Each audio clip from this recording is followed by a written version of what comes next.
How many programs, all in all, do you have for this lake? We have now developed a 5-year development program which involves about 58 projects and programs.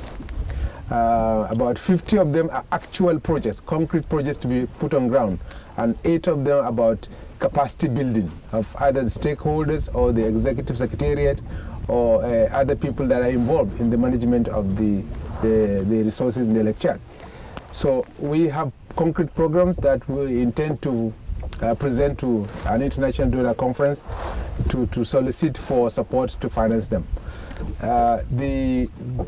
These programs are tailored towards preparing the people, the stakeholders, and the lake itself to receive the transferred water when eventually it comes.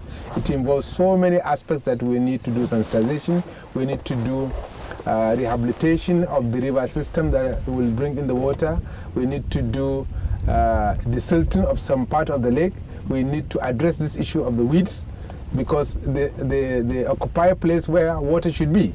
So when the water comes, we hope it finds that this grass is not there, something else, a space is there for it to occupy.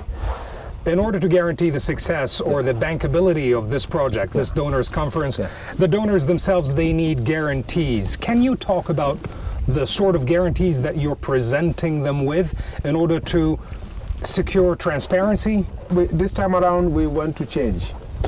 We want to be very transparent. We want to evolve a program whereby the financier will be part of the execution of the program. He can decide to appoint an observer or a member of a committee that will monitor. He can decide to open an account to keep the money that he has pledged. We only send the bill to him to settle. And these are new innovations, I believe, which will make the donors more confident in the process. And one other aspect is that we want to name each project the name of the financier for history and for him to feel that, yes, he is recognized. It's not only in paper. We want to actualize the name and immortalize the name of any sponsor as part of the program. Did you have any pledges already from donor countries, and how do you want to proceed with the local countries, those of the basin itself? We have intentions to pledge. There are existing contributions which we integrate into the 5-year development plan. The FFM program of France has given us 800,000 euro. The Germans have given us 4 million euro. And other commitments are on the pipeline, but we wait for the time to announce them. What we have planned is that the chef de file, which is the African Development Bank and the leadership of its president, will now plan the donor conference very shortly in the early part of 2013, probably in Europe or in Chad or somewhere in Africa. And then thereafter we will now make public all the pledges that we've got. But one important thing is that this time around, member countries have been advised and they have agreed to make tangible contribution. We are not only going to ask the world to fund this program.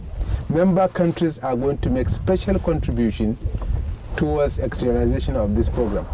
And we're talking about 10% of the total cost because the countries are not very rich. And another innovation is that we want each member country to arrange and carry out a donor conference within its borders to see how many of the citizens of that country are willing, because probably they have not been asked before.